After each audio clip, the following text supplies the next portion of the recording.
Buenas tardes a todos. Nuevamente nos convoca nuestro querido amigo Alfonso Múnera, hoy con la disertación La ciudad del virrey, el amor en los tiempos del cólera y del amor y otros demonios.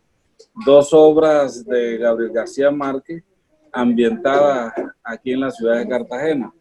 La primera es muy diciente porque también es una novela que evoca la pandemia del cólera a finales del 19 y que hoy con el tema del coronavirus estamos quizás nuevamente sitiados en la ciudad de Cartagena.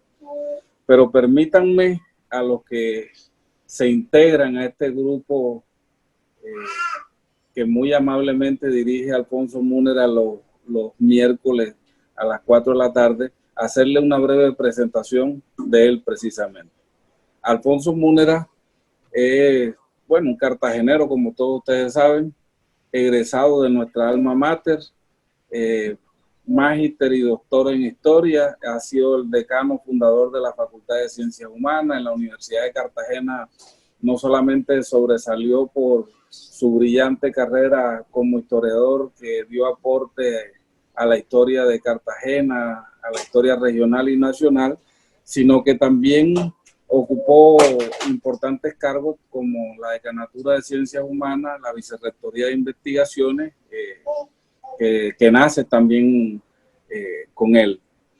Ha ocupado otros puestos importantes como la Embajada de Colombia ante Jamaica, secretario general de la Asociación de Estados del Caribe y actualmente preside el Comité Académico de Espacio Cultural de la Merced, donde se impulsó la creación del Observatorio del Patrimonio Cultural.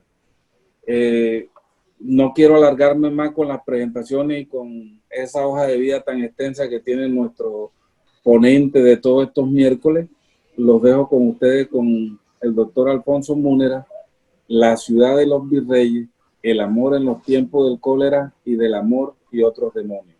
Doctor Múnera, somos todos oídos. Mi estimado amigo y vicerrector William Malcún, y muchísimas gracias a todos ustedes que están aquí hoy acompañándonos en otro miércoles más, donde nos reunimos para compartir cosas agradables. Estamos todavía en el marco del homenaje, que debería ser, por supuesto, un homenaje permanente a nuestro gran escritor y premio Nobel Gabriel García Márquez. Hoy nos vamos a ocupar, había yo prometido que nos ocuparíamos de esas dos grandes novelas, El amor en los tiempos del cólera y Del amor y otros demonios. Pero me temo, y lo digo para empezar, que es tan abundante el material que probablemente lo que vamos a hacer es ocuparnos hoy del amor en los tiempos del cólera y ocuparnos el próximo miércoles ya más en detalle de esa otra gran novela que tiene una tremenda significación para la historia de Cartagena, que es Del amor y otros demonios. De todas maneras, el ejercicio que estoy tratando de hacer es no tomarme más de 50 minutos, máximo una hora, y de modo que haya tiempo para que algunos puedan hacer preguntas. Decía que estamos en el marco, pues, del homenaje a nuestro gran escritor. Tenemos el inmensísimo privilegio de tener sus cenizas en nuestro claustro de la Merced de la Universidad de Cartagena. Este año se cumplen 4 años, el 22 de mayo, de haber depositado sus cenizas en dicho claustro y 6 años de su muerte. Hoy me atrevo a empezar diciendo lo siguiente. Cuando he releído estas 3 novelas, El otoño del patriarca, El amor en los tiempos del cólera y Del amor y los otros demonios, me he maravillado, sobre todo porque y también valga la aclaración, las he leído en mi condición de profundo admirador de García Márquez en primer lugar, en segundo lugar por mi relación amorosa con la literatura que la he tenido desde siempre, y en tercer lugar por mi calidad de historiador, que le he dedicado media vida a estudiar a Cartagena y al Caribe. Y es sencillamente fascinante leer estas tres novelas una detrás de otras y comprobar la extraordinaria y minuciosa labor que García Márquez hace en estas novelas para desentrañar aspectos claves, fundamentales de la historia de los seres humanos y de las cosas de Cartagena y de su íntima, profunda y permanente relación con el Caribe. Es más allá de lo que uno se puede imaginar, más allá de lo que uno puede comentar en el curso de una hora. De manera que esto tendrá más el carácter de una especie de abreboca para que ustedes luego sigan indagando en la infinita riqueza de estas novelas. Me gustaría comentar esto. El otoño del patriarca se publica en 1975. 10 años después se publica El amor en los tiempos del cólera, 1985. Y 9 años después se publica en 1994 Del amor y otros demonios. Son 15 años en los que entre los tres se van publicando otras dos novelas, La crónica de una muerte anunciada y El general en su laberinto. La crónica en 1981 y El general en 1989. Toma 19 años entonces esta reflexión sobre Cartagena y el Caribe que están en estas tres novelas. Yo las llamo, y ustedes podrán también clasificarlas como quieran, y los críticos harán seguramente otras lecturas, pero yo las llamo el ciclo de las novelas del mar de Gabriel García Márquez. Las tres tienen una honda reflexión en torno a los territorios del Mar Caribe, y de una u otra forma se ocupan de eso. Por eso digo, porque explicaba yo, después de haber hablado del otoño del patriarca el miércoles pasado, o conversando sobre el otoño del patriarca, les comentaba yo precisamente que con el otoño empezaba una especie de ruptura. Una ruptura no solo estilística, una ruptura también temática. En el otoño el mundo de García Márquez cambia. Deja de ser el mítico Macondo y empieza a narrar la historia de ese gran Caribe.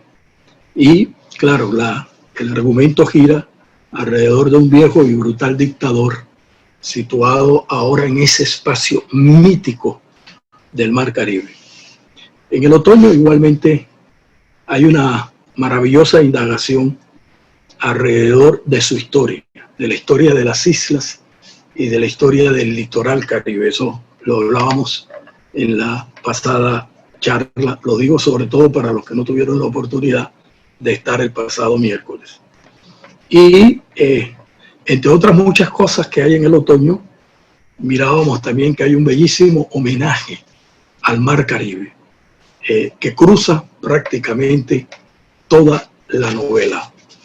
Y por otra parte, y con esto empiezo a encontrar aquí la conexión también, en el otoño aparece quizás por primera vez la expresión reiterada, ¿no?, permanente y como escenario protagónico de lo que él llamaría la ciudad de los virreyes. La ciudad de los virreyes, el barrio de los virreyes, refiriéndose siempre a Cartagena, claramente. Porque es muy interesante, yo no sé, uno se pone a pensar cómo en García Márquez, Cartagena es tan y tan y tan importante. Si uno se pone a pensar, por ejemplo, que el centro de su novela, la ciudad donde vive el otoño, el centro espacial, es esa ciudad de los virreyes, o sea, Cartagena. O al menos remite de muchas maneras y claramente a Cartagena. Pero yo creo que es importante entonces pensar cómo es esa relación de García Márquez con Cartagena antes de adentrarnos en el amor en los tiempos del cólera. Y creo que una guía maravillosa para saber lo que él sentía en relación con Cartagena es lo que dice, o algunas de las cosas que dice en su gran biografía inconclusa, lastimosamente, lo que iba a ser el primer tomo de su biografía, Vivir para contarla.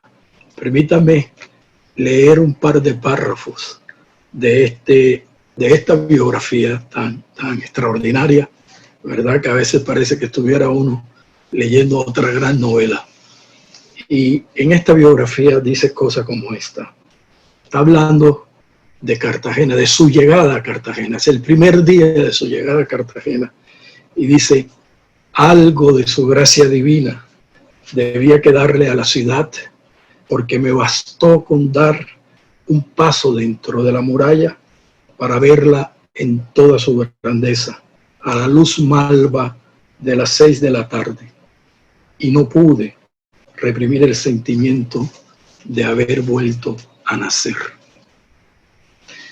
Y agrega, no era para menos.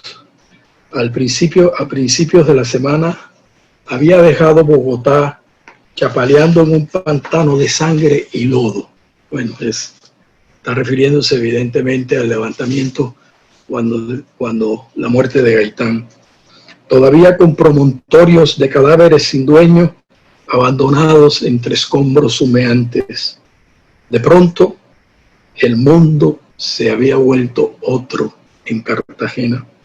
No había rastros de la guerra que asolaba el país y me costaba trabajo creer que aquella soledad sin dolor, aquel mar incesante, hay una fascinación de García Márquez con el mar extraordinaria que está allí en sus 3 novelas que acabo de mencionar.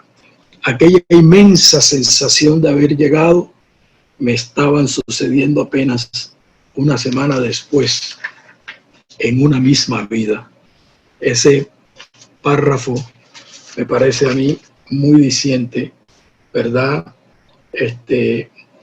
Sobre todo cuando dice, para verla en toda su grandeza a la luz malva de las 6 de la tarde, y no pude reprimir el sentimiento de haber vuelto a nacer.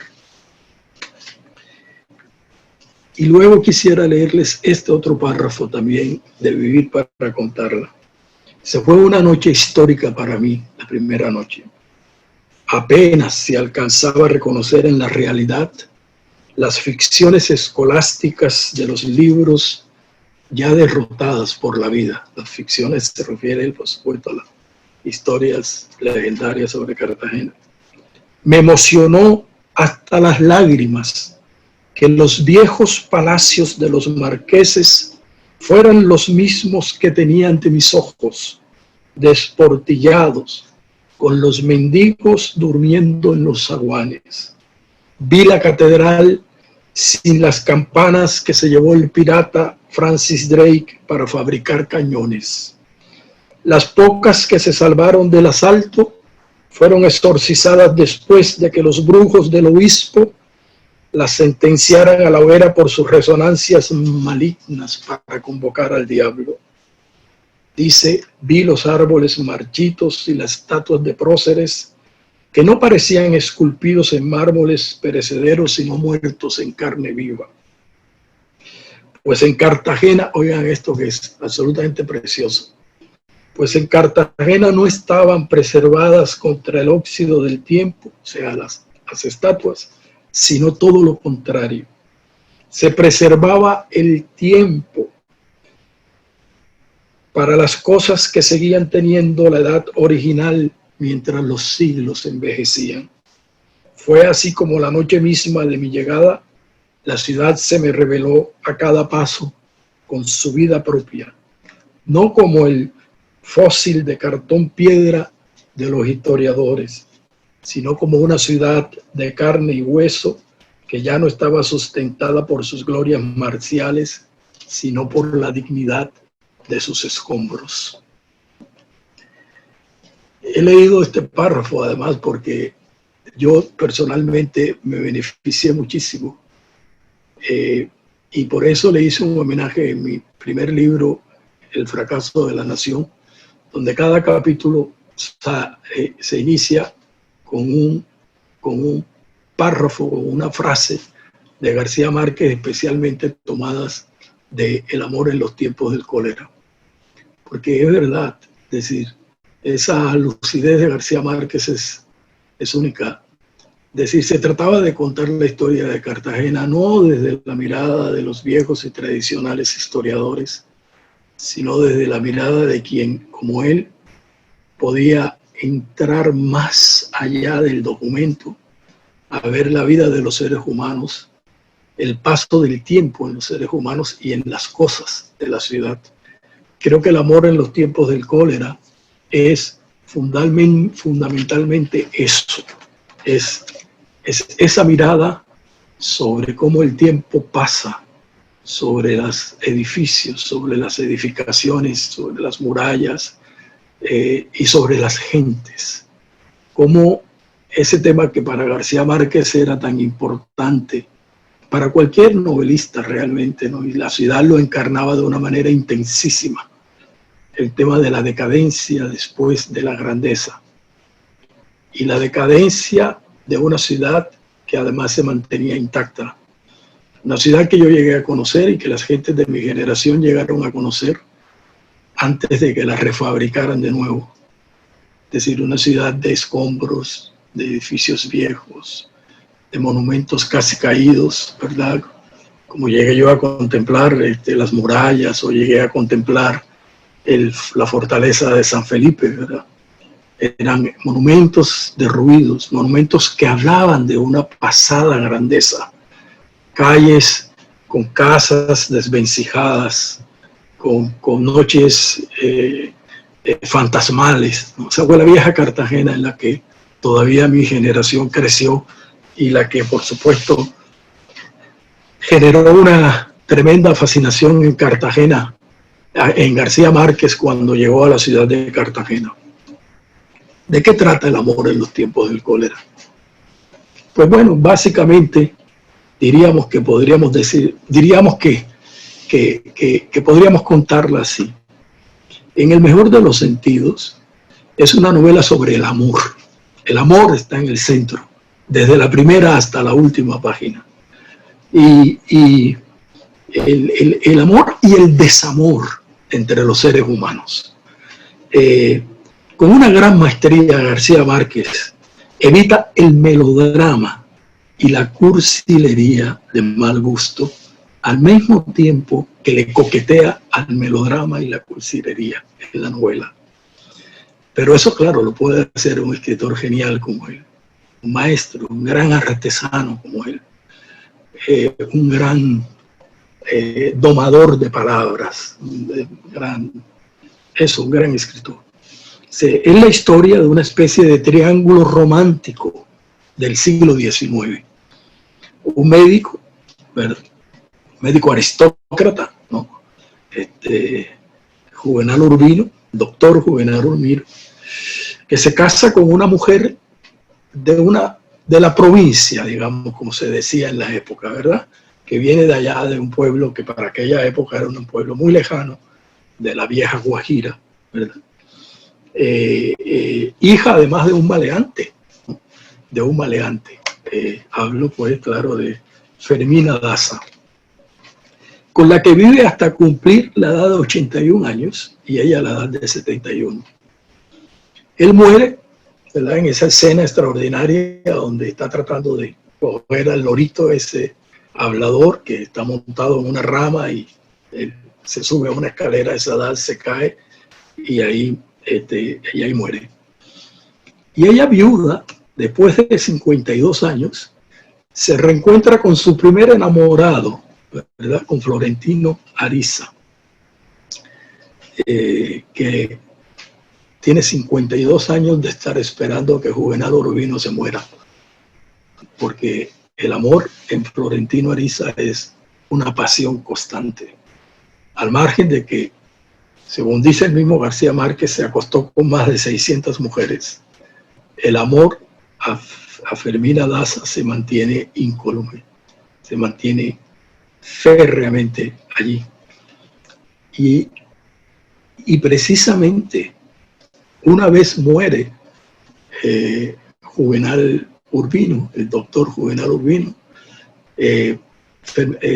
Florentino Ariza va al entierro y al culminar el velorio, la noche, una de esas noches del velorio, va y le dice a Fermina Daza que él la ha esperado 52 años y que pues se le declara 52 años después. Es una historia extraordinaria, es decir, solo, y perdóneme la reiteración, solo un gran maestro de la literatura podía escribir, ¿verdad?, a finales del siglo XX, una novela cuyo argumento era típica del romanticismo español de la primera mitad del siglo XIX. Esa aventura literaria solamente la podía hacer un escritor, un maestro como García Márquez. Pues ese es prácticamente el argumento. Florentino, él lo describe como un hombre de mirar lánguido, de aspecto desvalido. Es un hombre que no tiene, o que no parece tener un encanto de belleza física, pero que tiene una capacidad secreta de atracción para las mujeres. Y a la edad de 76 años, este señor Florentino Ariza, que se ha vuelto un hombre encumbrado de la industria naviera, reinicia la conquista de Fermina Daza. Él de 76, Fermina de 72, deciden hacer un paseo en barco por el río Magdalena, y en ese paseo, en una escena inolvidable de la literatura contemporánea, hacen el amor como dos jovencitos enamorados. Eso es la novela, digamos, esa es la línea argumental de la novela, pero en la novela hay muchas otras cosas a las que nos vamos a referir, y nos vamos a referir porque en realidad la novela termina siendo una exploración minuciosa de nosotros, los seres caribes, y en general de los seres humanos, de la historia y del destino de nosotros, a la manera de los antiguos griegos. La tragedia a la que conduce la insensatez, la soledad, la locura y la ausencia de amor están en la novela. Y por otra parte, no menos importante, también está en la novela la búsqueda obstinada de la felicidad, la eterna lucha de la vida contra la muerte. Todo eso es la novela, más allá de esa línea romántica que acabo de relatar de su argumento. Ahora bien, que la novela se ocupa explícitamente de Cartagena, que la registra de manera minuciosa, detallada, que se ubica en esa Cartagena de la segunda mitad del siglo XIX, y yo diría esa segunda mitad del siglo XIX hasta los años 30 del siglo XX. Ahora, es muy importante esto, porque uno no entendería que un personaje como Florentino Ariza existiera si no es por el exaltado romanticismo de los años, de esa segunda mitad del siglo XIX, sobre todo de los años 50, 60 del siglo XIX. No es sino que ustedes lean los primeros poemas de nuestro presidente Rafael Núñez, que entre otras cosas yo difiero de la opinión de que era un mal poeta. Creo que tenía cosas muy interesantes, y creo que hizo aportes muy interesantes, escribió cosas muy importantes realmente en ese primer periodo de su poesía romántica, escéptica y inicialmente amorosa, exaltada, pero era propio de la época, ¿no? Por eso es muy importante saber que esa novela está situada en ese momento. Ahora, el amor en los tiempos del cólera es una narración en donde Cartagena es el centro, pero de ahí se desplaza García Márquez a la provincia. Acuérdense cuando relata ese extraordinario viaje de Fermina Daza con su padre cuando se la lleva para alejarla de Florentino Ariza, ¿verdad? Ese extraordinario viaje que así debió ser en esa época de terrible, hasta llegar a La Guajira pasando por el Valledupar, etc. Y también, claro, Fermina encarna eso y el papá de Fermina encarna eso, la provincia. Pero también es un diálogo con la historia nacional permanente, con la historia de Colombia permanente. Es un diálogo en donde García Márquez también va contextualizando la Colombia de la época. Porque, y esto quiero decirlo como un punto para que ustedes lo reflexionen cuando relean estas novelas. A mí me parece que lo que García Márquez hace deliberadamente o no, y prefiero creer que lo hace deliberadamente, es que narra en ese ciclo del mar, narra esa relación de Cartagena con el Caribe, se ocupa de ese mundo Caribe de adelante para atrás. ¿Qué quiero decir con esto? Si uno toma el otoño del patriarca, ¿cuál es la cronología mítica del otoño del patriarca? Yo diría que el otoño del patriarca lo engloba todo. Es esa imagen extraordinaria del patriarca en la ventana, mirando las carabelas de Colón y los acorazados norteamericanos seguramente situados en las aguas de Panamá o en las aguas de Santo Domingo o en el mar Caribe de Nicaragua, en fin. Contemporáneo, ¿no? Relativamente contemporáneo. Entonces, el otoño es eso, ¿no? El otoño es el tiempo presente que va hacia atrás y viene hacia adelante, en fin. Y es la totalidad del Caribe. Es todo el Caribe, ¿no? Es todo el Caribe mítico.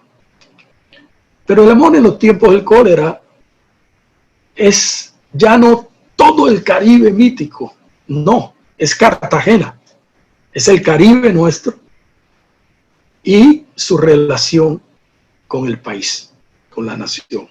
Y ya no es todo el tiempo, ya no es la totalidad encerrada en el mito, es claramente el siglo XIX, la segunda mitad del siglo XIX y los primeros años del siglo XX.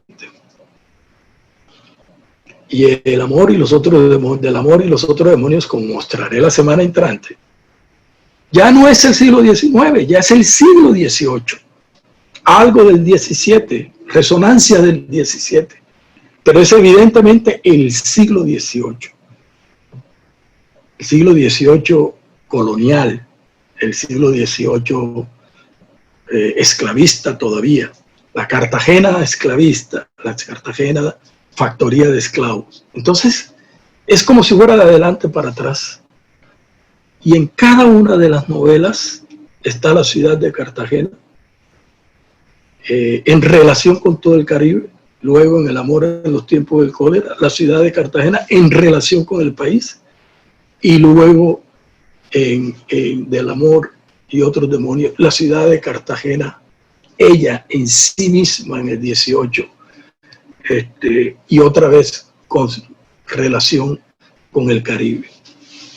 Ya ahí no hay país, porque claro, no había país en el siglo XVIII.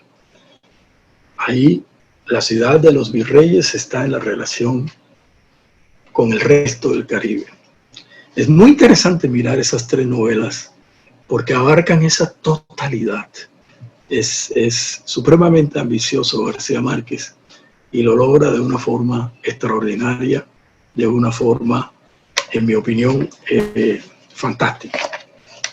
Ahora bien, ¿cómo se expresa esto del ser Caribe en la ciudad de los Virreyes? Quizás deba empezar por aclarar lo siguiente, que lo aclaré cuando hablé del Otoño del Patriarca, y que en esta novela es muchísimo, muchísimo más claro, porque en esta novela es muchísimo más evidente que está hablando, bueno, de Cartagena, por todas las señas que voy a mostrar ahora, y al final de la novela, es decir, en sus dos últimas páginas, dice algo así como que se alzaba, están ya en ese paseo por el barco, y se alzaba un jueves radiante sobre las cúpulas doradas de la ciudad de los Virreyes. Pero Fermina Daza no pudo soportar desde la baranda la pestilencia de sus glorias, la arrogancia de sus baluartes, profanados por las iguanas, el horror de la vida real. Entonces, cuando decir la ciudad de los Virreyes, ahí acaba la novela una página después. Pero entonces, ¿dónde está ese ser Caribe de la ciudad de los Virreyes y su relación con el resto del Gran Caribe, del mundo Caribe? En este caso, sobre todo en la novela, su relación con el Caribe insular. En realidad es una especie de recobramiento de nuestra memoria lo que hace esta novela. Mire, empecemos por aquí, voy a avanzar un poco más rápidamente. Los refugiados del Caribe. La novela arranca hablando de los refugiados del Caribe, ¿verdad? Y hay varias menciones en la novela de que en la ciudad hay muchos refugiados del Caribe. O sea, muchas gentes del Caribe que han venido huyendo de distintas revoluciones, por ejemplo, de la haitiana. Sabemos que en Cartagena, ¿verdad?, incluso en los años de la independencia, sabemos que había todo un regimiento de haitianos aquí. Sabemos que en el Getsemaní hubo una casa que hasta hace poco le decían la casa de los haitianos. Y sabemos que Cartagena fue residencia en el siglo XIX de muchos caribeños, de muchas gentes venidas del Caribe insular. Y está la historia del viejo fotógrafo con el que empieza la novela, ¿verdad? Juvenal Urbino. La novela arranca con el suicidio de Jeremías Sant-Amor, el fotógrafo, ¿no? El viejo fotógrafo que es íntimo amigo, ¿verdad? Es íntimo amigo del doctor Juvenal Urbino, con quien juegan ajedrez, y es un refugiado del Caribe. Pero fíjense, para que vean lo interesante de las cosas que hace García Márquez. Y yo me niego a creer que son simples coincidencias. ¿Por qué un refugiado del Caribe, gran fotógrafo, extraordinario fotógrafo? Pues mire, quizá ustedes saben que uno de los grandes fotógrafos del siglo XIX, uno de los padres de la fotografía moderna en Colombia, ¿verdad?, fue Henry Duperly. Duperly llegó a Colombia en 1892. Llegó a través de Panamá a Barranquilla. Duperly era un gran fotógrafo. Hay una gran equivocación cuando dicen que era inglés. Eso sucede mucho, es como con el caso del padre de Jorge Isaac, que no era inglés sino jamaicano. Y Duperly, Henry, era también jamaicano. Y en Jamaica lo celebran como uno de sus grandes fotógrafos. Hijo de Teófilo Duperly, francés. Teófilo Duperly, uno de los primeros grandes litógrafos y fotógrafos, viene de Francia a Haití. Y de Haití se va joven para Jamaica. Y en Jamaica se establece. Y allí, establecido en Jamaica, Teófilo Duperly monta su primer gran estudio fotográfico. Además, su fotografía hoy es simple y llanamente la gran fotografía histórica de Jamaica. Son fotografías bellísimas. Y luego, con sus hijos, Henry y Armand, monta el estudio, del cual tenemos una fotografía incluso, Duperly e hijos. Y luego sus hijos, cuando Teófilo muere, Henry Duperly y Armand Duperly montan entonces Duperly Hermanos. Y luego Armand se queda en Jamaica y siguen sus hijos haciendo fotografía. Y Henry termina en Colombia. Termina en Colombia, es un gran aventurero, está en muchos lugares, en Centroamérica, deja grandes fotografías en Puerto Rico, deja fotografías en Panamá, se viene a Barranquilla, monta su primer estudio fotográfico en Barranquilla. Y luego se va a Bogotá y monta su gran estudio fotográfico en 1904 en Bogotá. Entre otras cosas, hay unas fotografías bellísimas en el Museo Nacional, los que puedan ir a verlas en Bogotá. Está la gran, bellísima fotografía del mercado de Bogotá, que yo nunca lo olvidaré, porque es una fotografía de una belleza única en donde muestran ese mercado lleno de mujeres indias vendiendo en una mañana bogotana. Y está la famosa fotografía de la galería, del incendio de la galería en Bogotá. Pues fíjense cómo es la cosa, ¿no? Es precisamente un caribeño el que llega primero a Barranquilla y luego a Bogotá y monta esta gran firma fotográfica que luego se extiende en el tiempo y luego se radica en Medellín. Y ese amigo de García Márquez, gran fotógrafo, refugiado del Caribe, ¿de dónde viene? Viene de Haití, al parecer. Viene de Haití, al parecer. No, de Haití venía Teófilo Duperly, el padre de Henry Duperly. Ahí están como los juegos de García Márquez con la realidad o nuestra historia. Pero bien, avancemos. Están las goletas a lo largo de toda la novela. Está la reminiscencia de García Márquez, que está también, entre otras cosas, en su tomo biográfico, en Vivir para contar la verdad, la impresión que le producen las goletas, que salen hacia las Antillas, que salen hacia Curazao. En varios textos de García Márquez está la evocación de las goletas que salen hacia Curazao y que salen hacia las otras Antillas, o sea, hacia las otras islas del Caribe. Es una imagen que lo cautiva, ¿no? Pero además el cólera en los tiempos de Juvenal Urbino, no de su padre, porque la gran peste del cólera tiene ocasión en la vida del padre del doctor Juvenal Urbino, que muere, entre otras cosas, en la peste. Pero en la vida de Juvenal Urbino, el doctor, que se casa con Fermina, pues llega también una peste de cólera que no logra transformarse en epidemia, llega la enfermedad. ¿Y de dónde viene?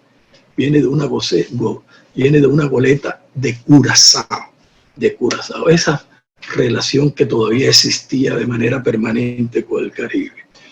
Y luego está la mención de un maleficio, de una muñeca negra que aparece embrujada. ¿Y de dónde viene? Viene de Martinica,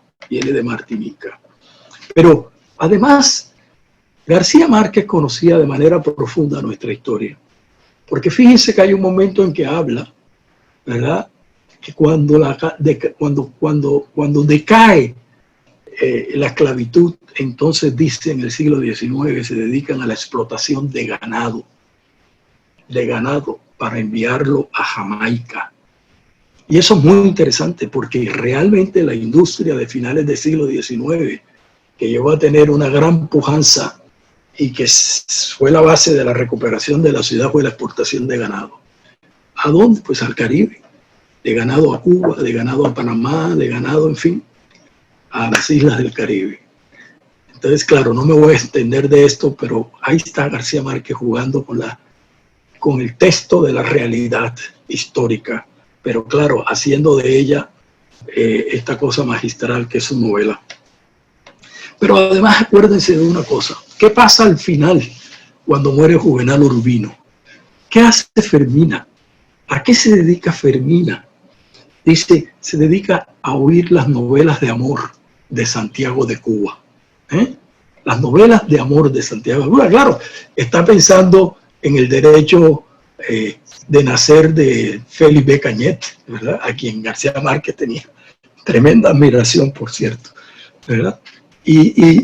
Pero además, acuérdense, la gente de mi generación y mayores, acuérdense que cuando yo era niño, o cuando éramos niños, ¿qué oíamos? Sobre todo la radio, ¿no? Por fortuna, no teníamos todavía la televisión, y entonces oíamos la radio.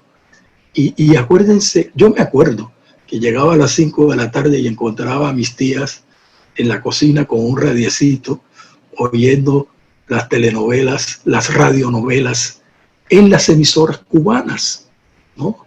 Los Tres Villalobos, por ejemplo, que fueron famosísimas, ¿no? Se oían en las emisoras cubanas, la música se oía en las emisoras cubanas, porque en el Caribe colombiano, lo dije alguna vez en una conferencia, en esa época se oían más las emisoras cubanas, venezolanas, que las emisoras del centro del país, ¿no? Las emisoras de Venezuela, las emisoras de Cuba, que las emisoras del centro del país, ¿verdad? Y eso era fascinante porque vivíamos en un contacto permanente. Ahí oíamos el béisbol, ahí oíamos el boxeo, ahí oíamos la música, ahí oíamos las radionovelas. Pues eso está allí en García Márquez. Dice que Fermina se dedica a oír las novelas de Santiago de Cuba. Los merengues, dice, se dedica a oír los merengues de República Dominicana y las plenas de Puerto Rico. Es que, en realidad, leer esta novela desde este ángulo, uno descubre toda la investigación y el conocimiento que tiene García Márquez de la historia, pero de la historia más allá, la historia total, no de la historia simplemente de los documentos, ni de la historia de los próceres, no, de la historia de estos seres humanos que nacieron, crecieron y murieron en el Caribe. Y mire, y hay una frase que les quiero leer que es absolutamente preciosa y que luego está, también en su evocación del Mar Caribe. Hay un momento en que dice: subidos en la colina del cementerio de los pobres, desde allí vieron entera la ciudad histórica, los tejados rotos, los muros carcomidos, los escombros de las fortalezas entre los matorrales, el reguero de islas de la bahía, las barracas de miseria alrededor de las ciénegas, el Caribe inmenso, el Caribe inmenso. Esa es siempre, busca la manera de reiterar esa nostalgia, esa visión del Caribe inmenso. Y así hay muchas conexiones con el Caribe, muchas conexiones. La lectura, por ejemplo, de los periódicos del Gran Caribe, de la cuenca del Caribe, dice García Márquez. De Florentino Ariza se dedica a leer los periódicos de la cuenca del Caribe porque está buscando un remedio para su calvicie, ¿no? Los que la leyeron lo recordarán. Y entonces son los periódicos de la cuenca del Caribe, no son los periódicos de Bogotá, de Medellín, no, de la cuenca del Caribe, ¿no? Y además su premonición, ¿no? Hay en algún momento, dice, hay como un dejo de nostalgia, ¿no? En el sentido de que la navegación fluvial y la navegación marítima de pasajeros terminará con el auge de los aviones, de la aviación, cosa que efectivamente pasó. De manera que, y hay otra cita también preciosa que dice: pero el silencio era diáfano en el calor de las 4, y por la ventana del dormitorio se veía el perfil de la ciudad antigua, con el sol de la tarde en las espaldas. Sus cúpulas doradas, su mar en llamas hasta Jamaica. Y eso me trae a mí un recuerdo también que quiero contarles, un recuerdo personal. Aquí recibí yo al gran novelista y ensayista de ese otro Caribe francés de Martinica, Edouard Glissant.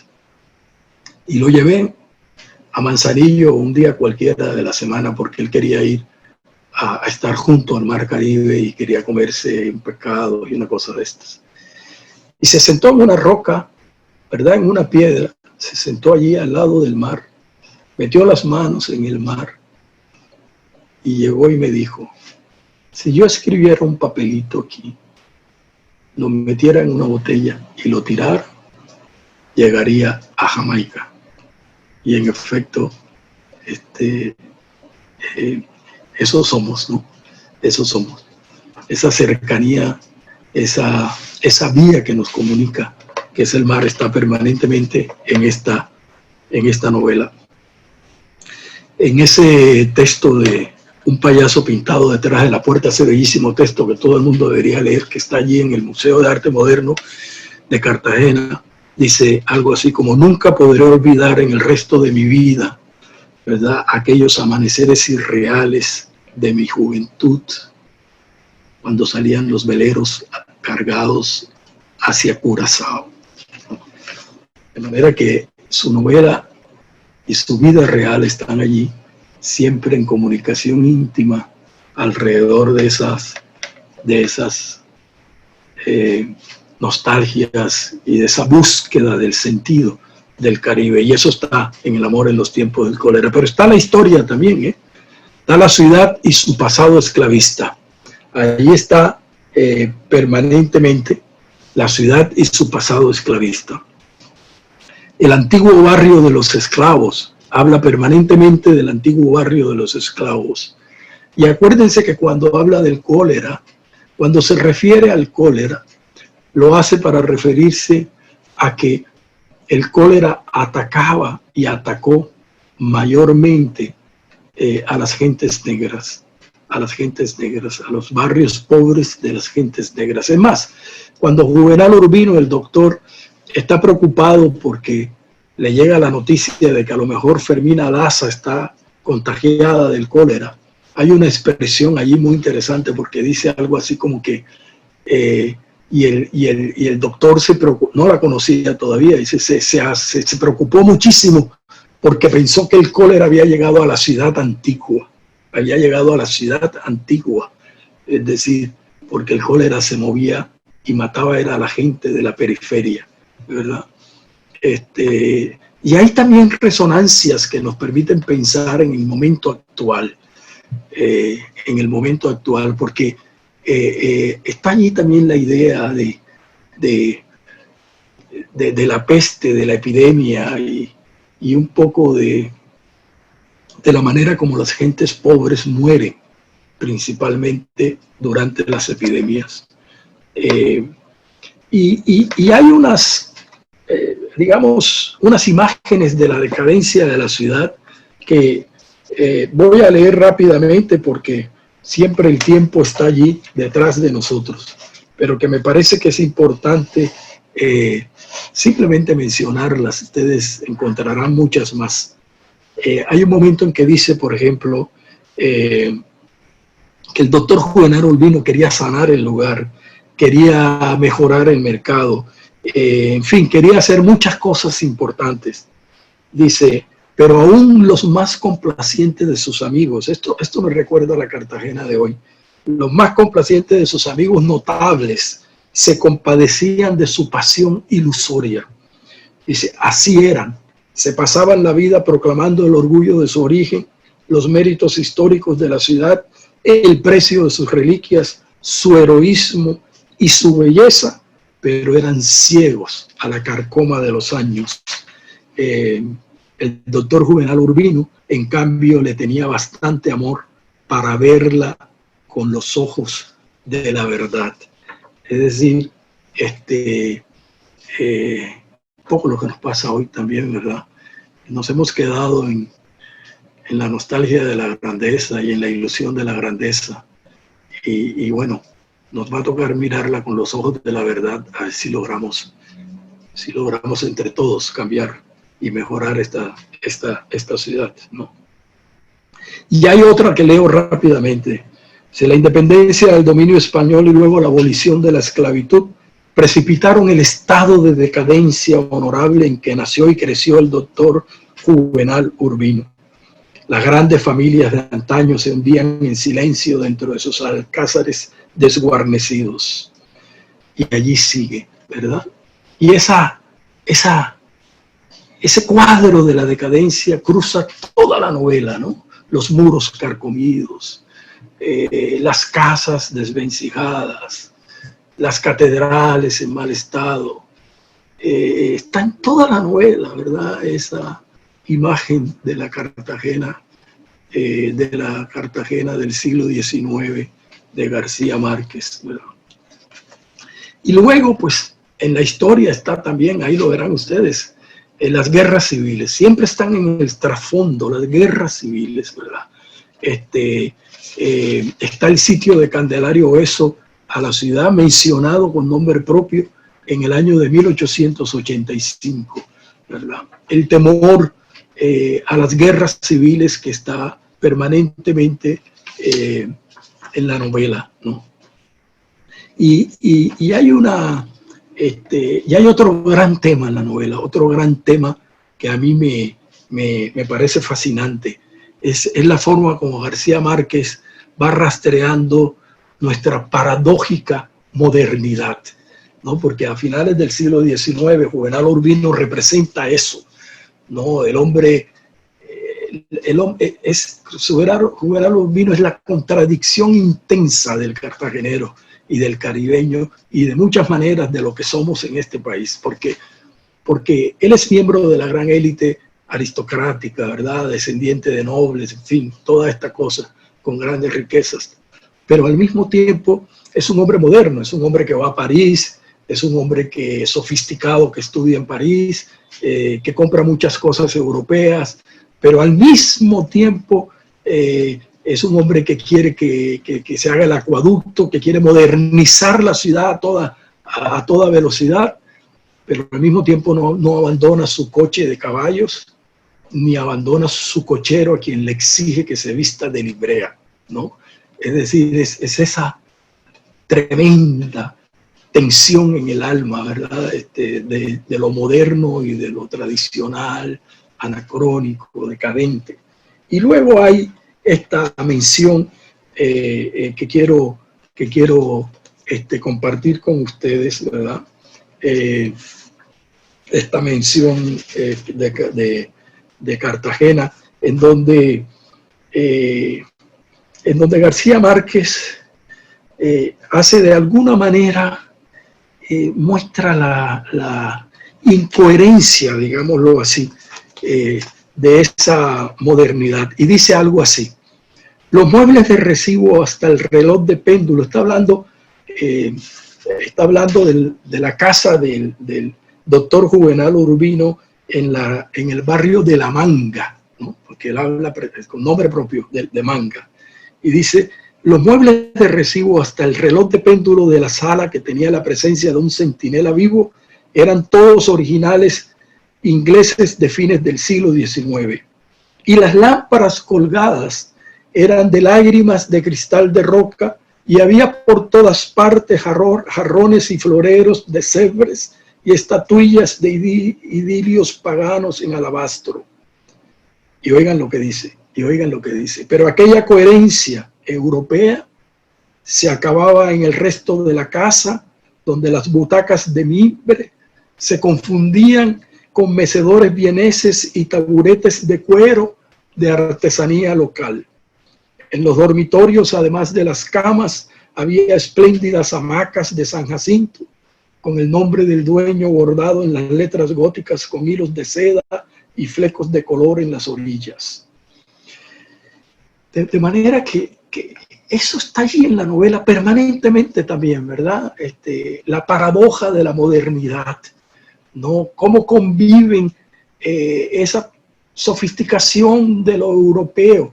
Hay una escena maravillosa donde llega un gran intérprete de Mozart italiano y hace una gran presentación en el teatro, y al momento siguiente Juvenal Urbino lo monta en una carreta de mulas y lo lleva en una carreta de mulas con el piano a darle una serenata a Fermina Daza, ¿no?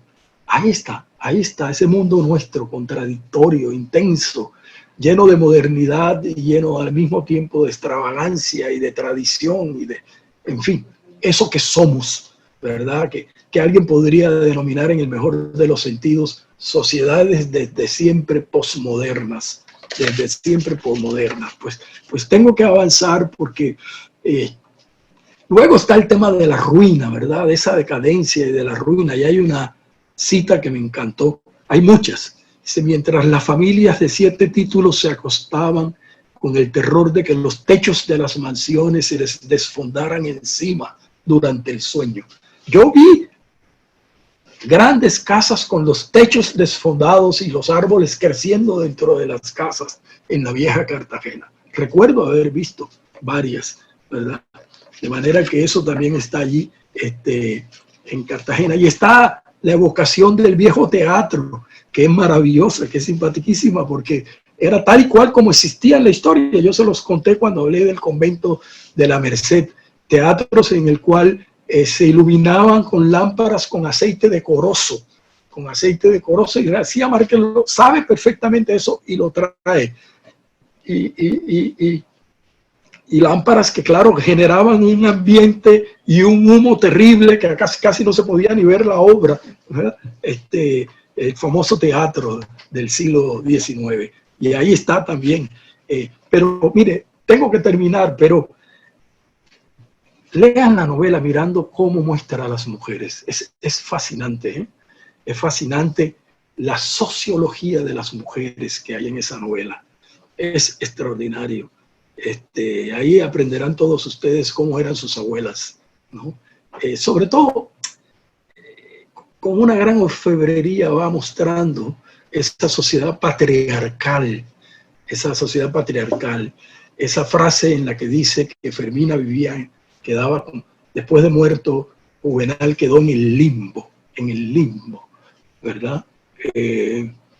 Pero al mismo tiempo el contraste, porque el contraste está ahí en la novela también, ¿no? Entonces la pobrería, los mulatos pobres, que eso no tienen que ver con nada, ¿no? Eso viven el presente intenso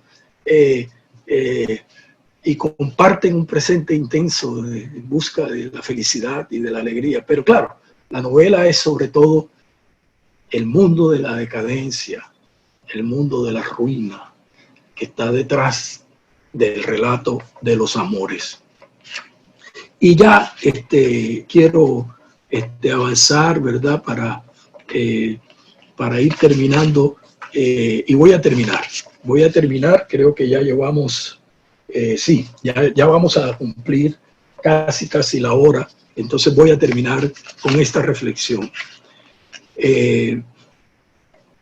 Tristeza grande que no se distinga el tremendo esfuerzo de Gabriel García Márquez, más allá de la maravilla de su literatura y de la maravilla del mundo que creó, ¿verdad? De Macondo, etc. Tristeza grande que no se distinga el tremendo esfuerzo de Gabriel García Márquez por captar la vida completa, más completa que la historia que hemos contado siempre y que la historia que conocemos con H grande. Allí donde lo natural y lo legendario se unen, y esa unión le permite a García Márquez contar lo esencial de la vida del Caribe, de la vida de ese Caribe que, como lo cuenta en su biografía, lo fascinó de una manera definitiva el día que llegó a la ciudad de Cartagena. Ningún libro de historia podría lograr la riqueza de detalles, de intuiciones, de atmósferas, de relato de hábitos y costumbres.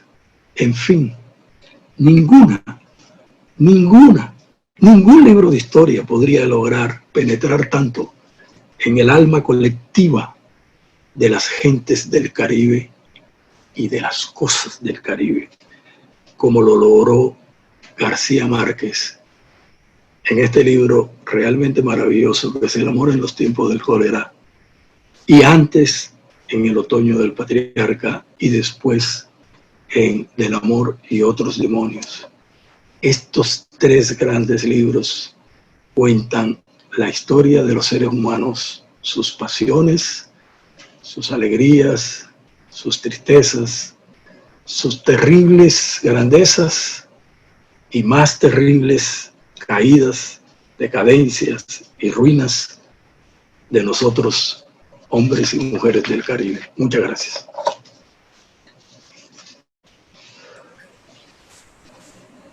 Bueno, queridos amigos, buenas... siga, doctor Muñoz, adelante. No, quería darte paso a ti. Bueno, queridos amigos, ya saben, tenemos el chat habilitado para todas sus inquietudes. Nuevamente reiterarles las gracias por acompañarnos en este espacio y por compartir con nosotros este momento con la historia. Bueno, profe, mientras ya nos están haciendo llegar sus preguntas,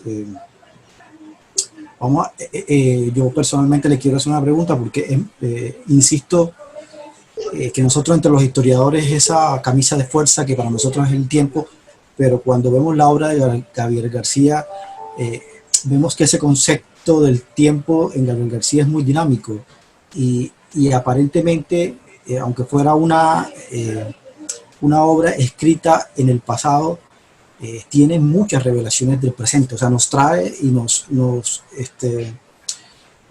lleva por la marea del tiempo sin tanta camisa de fuerza de la sincronía. Perfectamente podemos leer la Cartagena del presente en esa evocación del pasado que hace Gabriel García Márquez, ¿no? Sí, no, tú tienes toda la razón en lo que has dicho, es decir, hay resonancias, esos libros nos enseñan muchísimo y nos enseñan por lo tanto también a mirar a través de ellos el presente que estamos viviendo, ¿verdad? Y yo creo que esa es la grandeza también de la literatura nos enseña a todos y nos permite comprender mejor el presente y comprender mejor lo que somos nosotros hoy, lo que somos nosotros como seres humanos, de dónde venimos, ¿no? Así es que sí, tienes toda la razón. Bueno, siguen llegando menciones, lo están saludando desde la ciudad de Chile, desde Estados Unidos. También quiero agradecer la presencia de nuestros compañeros de la Vicerrectoría de Internacionalización de la Universidad de Cartagena, el jefe de la sección cultural también de la universidad. Bueno, aquí les tienden varias preguntas. La pregunta Laura Villanueva, compañera nuestra, ¿la ruptura estilística significa que Gabriel García Márquez pasó del realismo mágico a la paradoja caribeña? Yo creo que el realismo, bueno, a mí la verdad esta cosa de realismo mágico siempre me ha preocupado como expresión, ¿no? Pues bueno, ya eso quedó así y García Márquez quedó bautizado como el escritor del realismo mágico, pero yo creo que él mismo en alguna ocasión lo dijo, ¿no? Él no ha contado nada distinto a la realidad, ¿no? Lo ha hecho además, claro, mediante estilos y mediante recursos estilísticos que están en su novela, ¿no? La hipérbole, no sé, capacidad de exageración de la realidad, en fin. Pero todo lo que él ha hecho hace parte de nuestro... Lo que pasa es que, claro, el mundo europeo, cartesiano, racional, ¿verdad? Esta tradición que miró aquella otra cosa de 100 años de soledad, ¿verdad? Como una realidad casi incomprensible y entonces dotada de magia. Pero no, esa es nuestra realidad. Lo que está allí es lo que somos. Esa realidad entre lo natural y lo sobrenatural que convive con nosotros, ¿no? Nosotros somos eso, no se nos puede separar de eso, ¿no? Vivir para contar el cuento, hay una historia que a mí me encanta, de cuando vivían en la casa, se mudan a la casa del Toril, ahí a la subida del Pie a la Popa, y entonces deciden mudarse porque la casa está habitada por un fantasma, por una mujer que vivía allí, sale y le sale a todos, al papá, a la mamá, a los hermanos, y él lo cuenta como si fuera una cosa absolutamente real. Pero yo también podría contar, por ejemplo, anécdotas de mi infancia rodeadas de fantasmas, y todos nosotros. Nosotros vivimos esa realidad, esa es nuestra rica realidad, ¿no? Eso no tiene, digamos, Ahora, lo que pasa es que sí, Laura, se desplaza, y lo que yo creo que sucede en estas novelas es que García Márquez, si uno lo mira con atención, va en busca de un lenguaje más del Caribe marino, ¿no? Y recrea mucho ese lenguaje del Caribe marino, del Caribe marítimo, ¿no? Y tienen, claro, diferencias de estilo, porque El Otoño es, claro, una novela, ya lo dijimos, con unas estructuras narrativas distintas al Amor en los tiempos del cólera y a Del amor y los demonios, que son novelas más lineales, ¿no? A diferencia del Otoño. Bueno, profesor, hay que hacer una precisión. La pregunta la hizo realmente el profesor Rafael Espinosa, no Laura. Bien. La profesora María del Pilar Rodríguez le pregunta: cantar la vida más completa que la historia. Vaya frase. Pregunta: ha hablado de la historia personal de Gavito. ¿Crees que amén de la historia de Cartagena y el Caribe también es apropiado decir que la historia de sus padres en combinación con su propio matrimonio más maduro? Bueno, sí, García Márquez cuenta en alguna parte, creo que ahí mismo en la biografía, que sí, pues de alguna manera el modelo del amor en los tiempos del cólera, muchas cosas que están en el amor en el tiempo del cólera están referidas a experiencias de los amores contrariados iniciales de sus padres, ¿no? Pero, por supuesto, la novela va mucho más allá y transforma toda esa realidad. Es que lo que García Márquez hace muy bien es tomar la realidad y volverla a literatura, es decir, transformarla en imágenes, en metáforas, desposeerla del discurso y volverla imagen, ¿no? Y en muchos casos imágenes poéticas, ¿no? Y eso es en lo cual es insuperable como un narrador nato, ¿no? Un narrador que... Por eso en García Márquez nunca hay... o sea, muy pocas veces él precisa el tiempo de los acontecimientos, casi nunca, porque siempre están contados en el tiempo de la leyenda, de lo legendario, ¿no? En el tiempo del mito. Siguen llegando muchos comentarios alrededor de que Cartagena pues siempre tuvo a lo largo de su historia graves problemas de salud pública que la llevaron a modernizarse sin un plan para afrontar los problemas como la lepra, enfermedades peligrosas y sobre todo enfermedades que estaban asociadas al puerto. Y están haciendo muchas referencias a todas estas construcciones antiguas de la ciudad. Hay una pregunta por aquí de Juliana Padrón. Dice: doctor Múnera, ¿qué opina del lugar de la nostalgia en la obra de Gavito? La atraviesa toda. O sea, Gavito, mira, García Márquez es de cierta manera un gran escritor romántico, ¿no? Digamos, entendido romántico en el sentido, digamos, en uno de los sentidos del romanticismo. Es un escritor que necesita transfigurar la realidad y que la transforma y además utiliza mucho la nostalgia del pasado para construir sus novelas. Y sí, es la vocación de ese mundo del Caribe está siempre allí en García Márquez, y hay muchas cosas seguramente personal, como él toda la vida lo dijo. En esas novelas había mucha cosa personal. Y yo quería además agregar dos cositas rápidas. Algunos críticos han señalado que en El amor y en los tiempos del cólera está la clara influencia de Pedro Páramo. Está la clara influencia de Pedro Páramo en Los amores viejos, ¿verdad? De Pedro Páramo y Susana San Juan, en la vocación de Susana San Juan, que además a García Márquez esa novela lo impresionó profundamente. Pedro Páramo. Y está, por supuesto, la influencia de una novela de la que él toda la vida habló, o de un libro del que el diario de la peste de Defoe, que pues no es una novela, pero es casi como una novela, y La peste de Camus, que fueron libros tan importantes. Esa atracción de García Márquez por el tema de la peste, sin duda está allí, y está también en el del amor y los otros demonios, y está también en El otoño del patriarca. En fin, cruza su obra literaria, ¿no? La peste del insomnio en 100 años de soledad, en fin. Sí, aquí precisamente están haciendo alusión a eso que usted nos estaba comentando, de toda la influencia de la ciudad en El amor y otros demonios, y también sobre la influencia del maestro Clemente Manuel Zavala. Sí. También están haciendo referencias al tiempo. Raúl, nuestro gran amigo Raúl Román, nos está hablando sobre la seducción, el amor magníficamente narrado y la contextualizado en la obra. Pueden trasladarse los tiempos presentes teniendo en cuenta el tiempo circular de la obra. Sí, bueno, el manejo del tiempo en García Márquez es, como en todo gran maestro de la literatura, es simplemente formidable.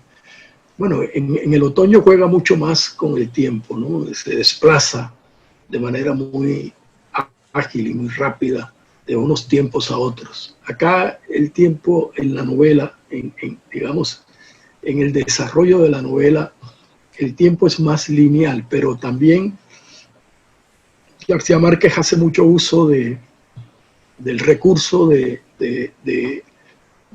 a partir de una situación que está siendo narrada en presente, irse hacia el pasado, para entonces alimentar un poco digamos, la historia, ¿no? Un poco para alimentar la historia, y sobre todo para ponernos en contacto con sus reflexiones sobre la historia del país, que están contenidas en sus novelas. Es que las novelas de García Márquez son novelas, uno las puede leer de muchas maneras, aclaro, y todas respetables, pero son novelas con un trasfondo histórico extraordinario, y en cada una de ellas se nota su deliberada búsqueda y además su investigación exhaustiva para escribirlas. Y luego pues puede que las trastoque de un lado para otro, pero uno sabe, y uno lo lee con cuidado, y uno sabe que él lo ha investigado todo. El próximo miércoles, cuando hablemos del amor y otros demonios, ustedes verán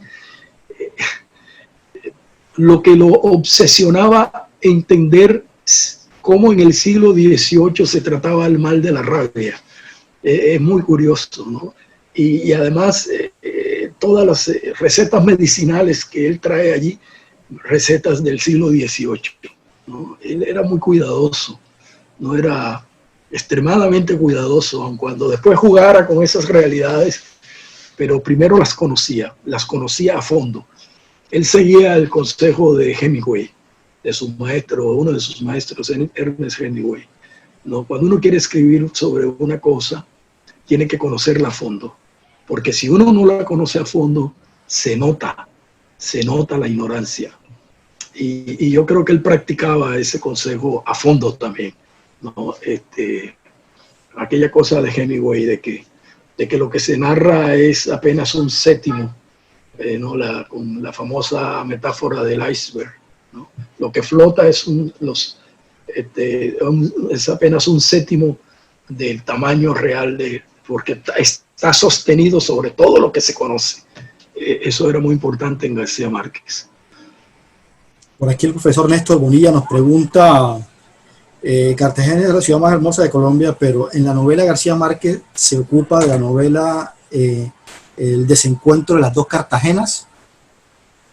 Sí, claro, ahí están las dos Cartagenas. En el amor en los tiempos del cólera, por ejemplo, recurrentemente trae la imagen del barrio de los esclavos, ¿no? Y narra. Lo que pasa es que realmente uno necesitaría un semestre para hablar de toda esta novela, pero hay unas narraciones sobre el barrio de los esclavos, por ejemplo, estupendas, ¿no? Es decir, donde muestra digamos, la miseria esa que yo, uno de los párrafos que leí, la miseria de los barrios alrededor de las ciénegas, ¿no? Y la miseria de cuando Juvenal Urbino va al barrio de los esclavos, muestra la miseria del barrio de los esclavos. Él lo llama el barrio de los esclavos, ¿no? Que no es Getsemaní, Getsemaní es otra cosa, ¿no? Ojo con eso. Lo mismo va a pasar en Del amor y otros demonios. Está de Getsemaní, pero está el barrio de los esclavos, ¿no? Y el barrio de los esclavos siempre está al lado de las marismas, al lado de las ciénegas, y es un barrio hundido en la miseria. Eso está siempre en las novelas de García Márquez, siempre. Sí. Bueno, hay mucha gente entusiasmada, es más, ha despertado usted el interés entre muchos de los estudiantes aquí en la conferencia que quieren leer la obra de Gabriel García de manera más apasionada y desde otras perspectivas. Bueno, de eso se trata el homenaje, porque el homenaje no es sino un pretexto para que la gente vuelva a leer a García Márquez, que es un autor perdurable, que estará siempre con nosotros y que, por supuesto, nos enseñará todos los días. Cada vez que uno lo lee, encuentra cosas absolutamente maravillosas. Sí, esa es la intención de estos encuentros.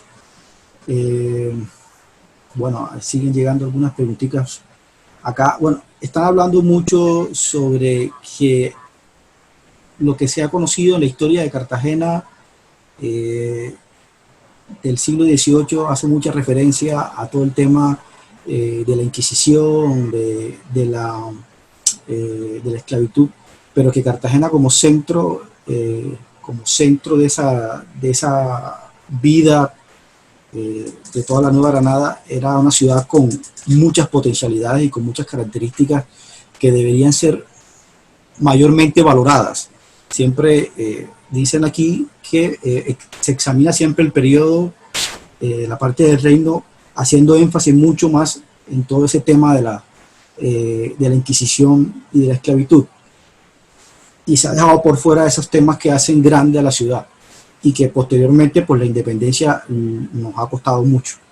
¿Qué opinión? ¿Qué hace falta una gran novela sobre este periodo? Que si hay gente que esté escribiendo de alguna forma sobre ese periodo de esplendor de la Cartagena colonial. Bueno, lo que pasa es que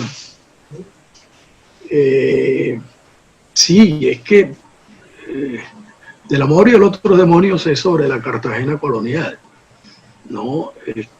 Pero lo que pasa es que los novelistas no hacen simple y llanamente el elogio de la belleza o de la grandeza. Los novelistas buscan la vida que hay detrás. Y el amor y los otros, del amor y los otros demonios, bueno, sí, ya es el siglo XVIII que decae, pero de alguna manera Germán Espinosa, por ejemplo, se ha ocupado de esa vieja Cartagena colonial.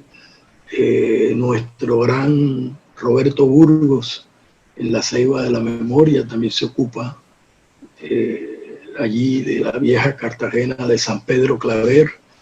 Pero es la mirada de los artistas, es la mirada de los novelistas, no es la mirada simple y llanamente del historiador. ¿No?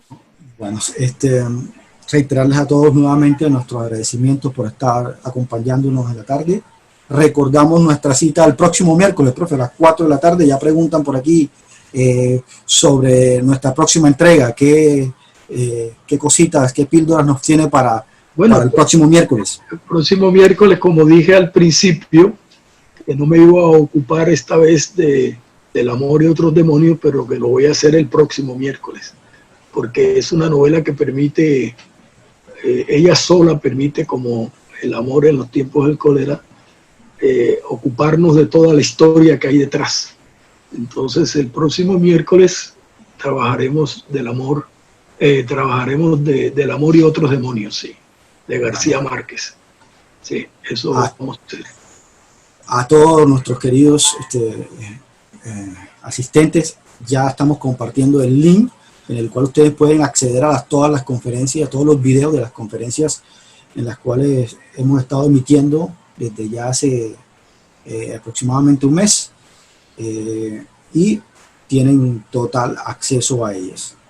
Jonathan, ¿cómo hago yo para leer los chats que los veo aquí desde muy lejos?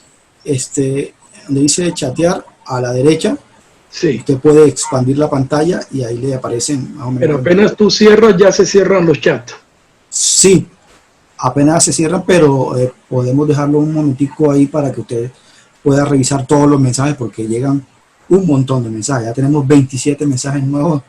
Leerlos todos es algo maratónico. Bueno, mis queridas contertulios del día de hoy, muchísimas gracias nuevamente de parte de la Universidad de Cartagena. Tuvimos que dejarles así los micrófonos silenciados por efectos de la grabación, para que pudieran disfrutar de esto nuevamente en el video con una mejor calidad de sonido y sin mayores interrupciones. Les damos nuevamente las gracias. Dígame, doctor Munera. No, pues muchísimas gracias a todos, y yo he acercado la computadora porque quiero leer los chats. Entonces yo creo que ya puedo despedirnos. Doctor Munera, a todos. Pero le voy a dejar una inquietud ahí, doctor Munera. Dime. Yo creo que vamos a ir pensando en una cátedra virtual después de que todo termine, porque los aforos son maravillosos. Convocan a mucha gente y de eso se trata esto.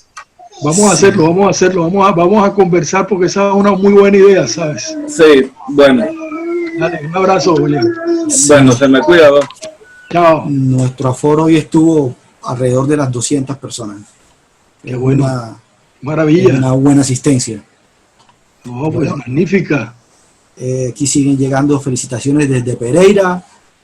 Excelente idea también el doctor Malcún. Aquí le están extendiendo las gracias desde Chile, desde Estados Unidos. Bueno, un montón de personas. A todos muchísimas gracias y nos vemos entonces el próximo miércoles 4 de la tarde. Yo estoy leyendo los chats. Muchas gracias a todos. Voy a leer cada uno de los chats.